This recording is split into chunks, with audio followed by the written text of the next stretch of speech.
become a little trickier. I remember being in Cannes for MIPCOM, and I remember before I went, they promised me I wouldn't be doing any interviews in French, but I do speak French. I just wanted to know ahead of time so I could prep my language a little. Right.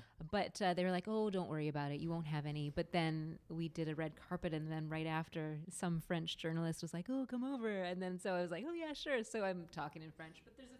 Yo, welcome to my Summer Lair. I'm your host, Sammy Younan. I'm speaking to Laura Mennell, who speaks fluent French. She was sharing a French interview experience, just a simple, fun way to adjust the audio levels before we get into the real conversation. Only now, I'm wondering if UFO and the other terminology used in Project Blue Book, back for season 2 on History Channel, if it's the same or if it's all different language.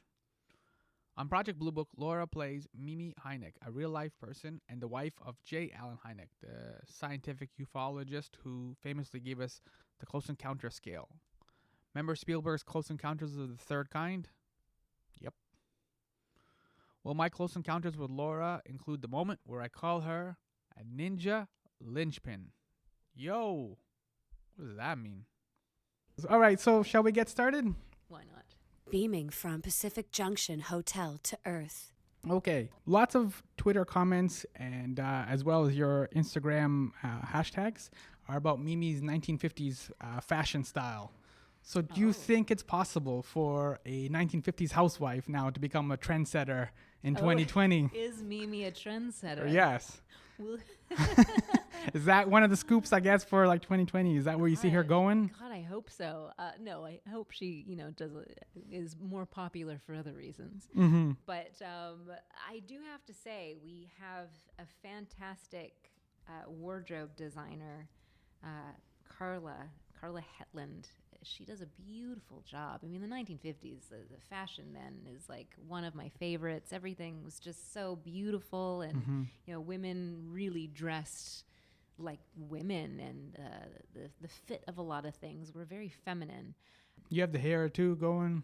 Yeah, I had a wig, or a partial wig, so my hair's a lot shorter in the show than it is right now. My hair's quite long, but it's kind of exciting working with Carla because she's very good at listening to your opinions as an actor and what you want. And as Mimi starts to change this year, she's breaking that mold of the 50s housewife. And we also do that in terms of wardrobe and what she's wearing and how she'll change that way as well. Mimi will wear pants a little more this year, too. Oh, that's exciting. A big scoop. I know. All right. I'll have to wait till the season starts rolling before I tweet that out. In terms of like the fashion, is that your cue, I guess, as an actress? So like once you kind of put those outfits on to kind of do the hair, is that because you transition from like this hip and modern happening woman in the 20 to like this 1950s housewife who's going on this adventure? Is that kind of like the fashion is the cue? I think your wardrobe can help inform you as an actor and make you feel the part. But I think for me, it needs to sort of start within first, if that makes any sense. But yeah. And in terms of informing, like Dr. Hynek's sons are working as consultants on the show. And Mimi's also a real character. Did they kind of also inform you as well, and like how their mom was, and kind of give you some tips and stuff? Well, I think it's great that both Paul and Joel have been consulting producers on the show, and they were around to sort of help me jump into the whole process. Because there's a lot on Allen Hynek, but there's not really a lot on Mimi. Yeah, she doesn't have a Wikipedia page. She might now. Yeah. Does she now? No, I checked there this morning. Oh, darn it. Maybe we need to work on that. Yeah. But there really was nothing before the show, except I think I found out early on that she was an editor for some of Allen's written work. But there really wasn't anything out there. So they were a great place to start. Joel was out on location working in China, so he's quite busy, but he was great in emailing wonderful photos of the family and stories about them, which was great. Paul, I talked to a decent amount. I've even gone to lunch with him. But when we first started out, he was just so gracious with his time, which is nice. And he introduced me to his sister, Roxanne, as well. And between the two of them, I kind of decided that they were perfect in terms of bridging an arc of where Mimi should go. So they're just really great, wonderful people and so supportive of the show. So it's nice to be able to really pass along the legacy of Allen Hynek's work, especially because the family have been so great to us. Yeah. And in terms of your character, you have an amazing line early on in season 2 where Mimi's asked to do something dangerous. And she responds, "I'm sorry, I think you have the wrong impression of me." Oh. And she goes, "Doing something like that, that's not who I am." Yeah. Right? Yeah. So you've played now Mimi Hynek for 2 seasons now. What is your impression of her, and what is the impression that we should be getting from her, especially as we go deeper into season 2? Well, the first season, Mimi was a bit of a damsel in distress, we have to admit. I mean, all this stuff was coming at her. She was feeling like Project Blue Book was very much indeed a threat to her and her family. And it was a scary place for her to be, especially because she didn't have a lot of information in terms of what was going on. Allen wasn't telling her anything. It was all top secret, even from her. And it would drive her nuts. Yes. It was really not a good place for her to be in. And especially as the audience watching it too, with your friendship with Susie. Oh, right. So yes, I know there was a lot of catalyst for change, and Susie was really around to bring her through a lot of the conflict going on. And she helped her become a stronger woman. And this year, Mimi will implement that strength a little more, and she will be more driven, have a lot more purpose, and will start to do more digging on her own, which is great. And with that line you were talking about, she says that to Evan. And Evan's a new character played by Keira O'Donnell, really great guy. He was in The Wedding Crashers. He was in Fargo, that series. Great actor, great guy. Anyway, he's a part of this new civilian UFO group that Mimi starts to make ties with. And he pushes Mimi a little, and she gets a bit of a education from him in many ways, as he has some interesting information. yeah, it's one of the moments too in that conversation where like he asked her to do something dangerous, and she's like, "No, that's not who I am." But he also makes a really good point because he wanted some information, and she's like, "I don't know if I can talk to my husband," because he's obviously one in the Air Force Base and stuff. Well, and he's like, yeah. "But I want you to do it." Like he's actually kind of entrusting her as well too, right? So that's a big shift from her, Mimi, because like it's usually her husband that kind of takes the spotlight a little bit more. Well, and morally, it's kind of a difficult spot she's in, right? Because she works for Project Blue Book. And, you know, she does sort of have more access to information now. And then she's also starting to make ties with this civilian UFO group. And between the two, she doesn't want to, you know, cross any morally gray boundaries with Allen. He's her husband, right? But, yeah, we'll see. We'll see where that goes. And that's also interesting too, because as season 2 kind of starts to unfold, Mimi Hynek, she starts to become kind of a UFO nerd. Whereas like you talked a little bit about season 1 where she was kind of antagonistic, and her and Alan were not necessarily getting along. There was a little bit more friction.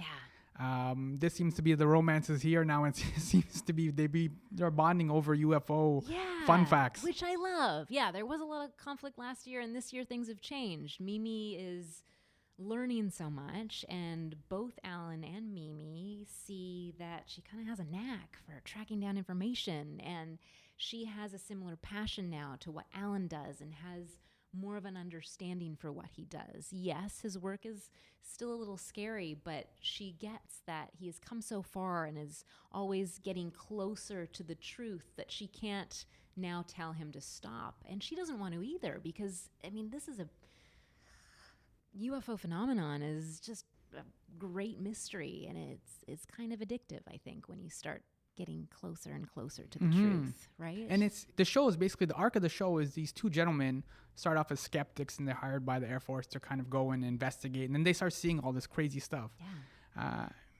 She's at home and she's seeing less than what these guys, she's just seeing Alan's notes basically, but it's enough to start pushing her over the edge. So what little she's seen and what little she's encountered, it's starting to make her kind of question and start to it's that spark as well, like you said, like where it's leading her down this road. Yeah, but it's also kind of arming her with information in a way that makes her feel more grounded and comfortable with what's going on in her family and her husband.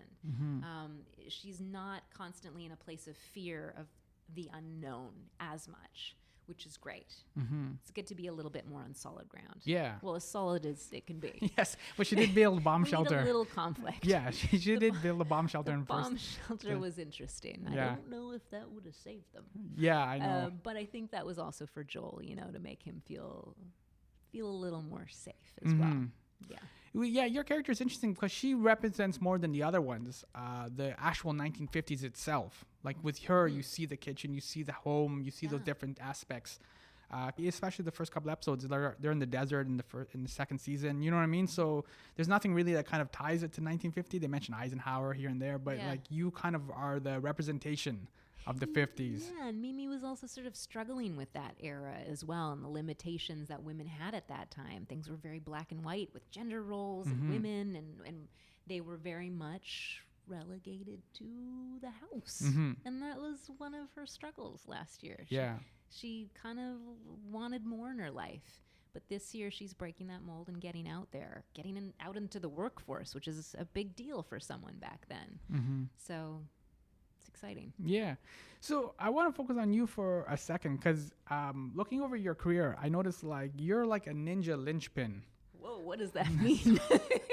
I have never been called that before, but it's a compliment. But let me get to this because you could tell me if I'm crack on this but I want to see what you say because like in Zack Snyder's Watchmen, right? You were Janie Slater, and you were like kind of pivotal in Dr. Manhattan's role in his life, right? In Man in High Castle, you were Thelma Harris.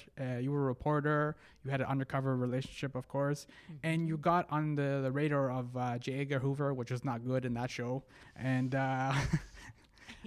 and John Smith also knows who you are, which is also probably not a good thing in that show. And then here, you, like you just said, you're seemingly this 1950s housewife. Yes. But through, like I said, you're a ninja linchpin because like all these little things kind of happening around you. Where like, you would think that your husband, Dr. Hynek, would be the focal point. And he would be the one that people would be taking out. But it's through you that Susie approaches you. The UFO groups are connected to you. Yeah. There's a lot of action that's happening around you and through you. And that seems to be kind of consistent. Those are like examples I use of your career. Am I on crack, or is this a conscious decision? I am an exciting woman. There you go. You're making things happen, though. I bring about a lot of change. Yeah, right. But you see what I'm saying? Excitement. Like, yes. It is just like I haven't thought about it that way, but I like it. I like it. Because like I said, it's Dr. Hynek's the one who's got the Wikipedia page. He's kind of known for all that stuff. Yes. But like, where's Mimi's page, especially considering my reputation now? Come on. Especially now that we know that she's gonna be wearing pants too. Yeah, let's get that going, people. And so, as we wrap up, though, I don't want to ask you about like if you believe in UFOs. I know you and the cast constantly get that question, but I'm wondering, as you kind of promote season 2 on social media, as you go to like parties and you tell people what you do, and you're like, I work on the show, and it's like UFOs, whatever. Are people kind of opening up their own UFO feelings and kind of sharing things, or like, have you become a lightning rod? Or I would love to become a lightning rod. I don't know. I guess I don't always go to parties and tell people what I do for a living. Okay. I'm kind of one of those actors who are like, change the subject. What do you do? But I am becoming more, I don't know, I'm more in contact with that world, which I find fascinating. Even in our first Comic-Con with Project Blue Book before our show came out, there was like a Q&A session at the end, and I was expecting it to be more about, the Vampire Diaries and, Littlefinger and all that stuff, especially because people didn't know our show yet. So I was pleasantly surprised to see all sorts of people who were in the audience and really were wanting to have answers, a little bit of pressure there, as to what's out there. But a lot of those people had real life experiences. There was even a man in the audience who I think his grandfather was the original janitor or one of the janitors at Project Blue Book. Wow. Which I thought was fascinating and exciting. There was somebody else in there who, can't remember if it was him, he was involved, or someone he knew was a part of one of those infrared video sort of camera footages. My brain has kind of gone a little nutty from the end of the day. My apologies. No. One of maybe the footage that came out in 2004. I'm not sure. Don't quote me. Where there was the 40-foot long Tic Tac sort of hovering in the sky. I think that person was on that flight. Anyway, lots of crazy stuff like that happening. Wonderful people with MUFON who've been really excited about our show. And MUFON is, of course, one of the largest and longest running organizations of its kind who are deeply invested in the study of UFOs. So it's lovely to have them on our side and to see their support and just have a really great, tight-knit community of people who really care about the subject matter loving our show. Just last question then. Speaking of tight-knit community and support, can you tell us what a Brush of Hope is? And will we see Mimi Hynek start doing some painting perhaps? Or is that too, or did we already give a big spoiler with the pants? Is that too much to hope for? Brush of Hope is, it's a great celebrity auction every year that is done for the Canadian Kidney Foundation, the Atlantic branch actually, where it'll be singers or actors or some kind of noteworthy Canadian that will take part, paint some kind of piece, and auction it off for charity to help with kidney research. And every year I do something. Usually my muse has become my cat. It seems to do well for me, and I can paint him really well.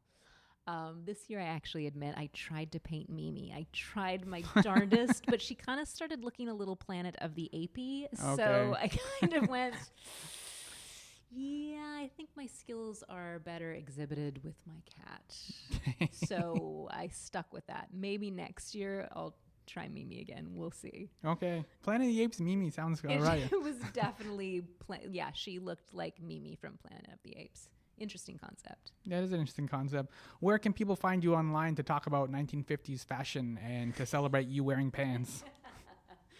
I am online, yes. I do have I have an official Twitter and Instagram and Facebook account, so you can find me there. You want to give the links or just put your name in or?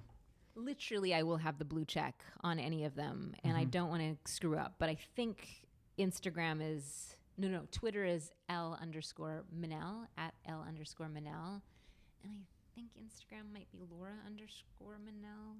Just Google me and look for that little blue check. All right. Thank you, and we'll look for the pants in season 2. So there'll be a few. There'll be a few. Little Katharine Hepburn-esque. Okay. Yes. But high five for season 2. Way to go. So hopefully you guys get, hopefully this does well and you get a season 3.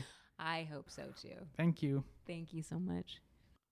Yo, welcome to Notes and Noteworthy. Just wrap up this My Summer Lair visit with Laura Mennell. Happily, Project Blue Book returns to television for season 2, Tuesdays, 10 p.m. on History Channel. And it is fire out the gate. I've already enjoyed the first 3 episodes. The first 2 episodes deal with one of the most inflammatory words in the English language, Roswell. Episode 3 is Area 51. Oh, yes. In November or December 2019, Netflix gave us The Irishman, which, depending on what you choose to believe, is an account of what happened to Jimmy Hoffa. An account or the account? Like Roswell, the ability for a man to keep a heavy secret buried like that for decades and not have it eat at his soul, not have it affect his relationships, not to mention all the collateral damage of family and friends who must remain silent or be silenced. I don't know, man, that's crazy. It's popular to talk about mental health now, but for a long time, we were a society who dismissed people with a wave of our hand and called them crazy. I'm proceeding cautiously with current mental health initiatives because I don't know if we're going to do anything effective or just hashtag our way to cool. Look, in the end, it doesn't have to be crazy.